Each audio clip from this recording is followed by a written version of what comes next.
Hey guys, welcome back to the channel. Make sure to like and subscribe if you haven't already, and comment below. Let me know what your thoughts are. This is a 25 Yz450. I'm coming off a 24 Yz450, so pretty much the same bike. Some of my thoughts on that, many of you can read what they changed, but on the track for the average rider, I don't think there's much difference, right? In fact, if I could get a deal on a 24, I would have just stuck with the 24. One thing I do like is the peg mounts are a little different, and one other noticeable thing they did was change the mapping from the 24 to the 25, so it's not so abrupt off the bottom, but you can change that on the GYTR power tuner anyway, so not a big deal.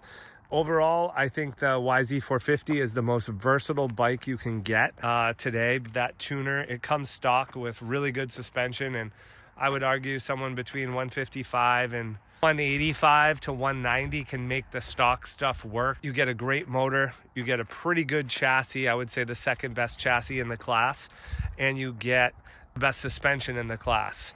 You also get the most versatility. So I was also on a 24 350. I put about 25 hours on those bikes, and while they're great bikes, for me at 5'11", 200 pounds, I just like the 450 torque better.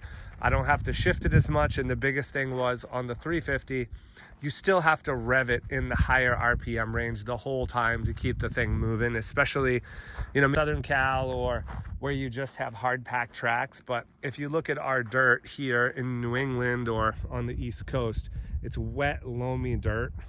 We do have some clay and hard pack at times, but for the most part, you're riding on dirt that, you know, the 450 to go over the mud or get through sand is just, it's just a little easier.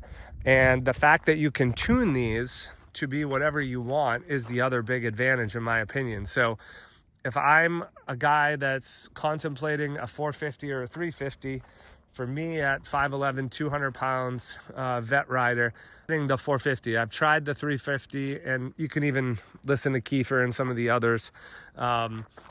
They always are looking for more torque, right? In a race bike or even in a practice bike. I think if you just ride hard packed, you know, slick tracks, no dirt, I mean, no or sand or, you know, mud, 350 is a great bike. I think they're great bikes anyway. It also depends on, you know, how you ride. For me, if I'm going to be ringing the thing out, then I'm going to be on a 2-stroke having more fun. If I'm on 4-stroke, I want to lug that thing a little bit more. I want to use the power and the torque to get me over stuff, and you just can't do that on the 350 today. Really mellow these out, and you can't do that on any other 450. Even if you buy a Vortex, you're limited to the number of maps you can get. So this GYTR power tuner is, in my opinion, one of the best things the Yamaha has going for it.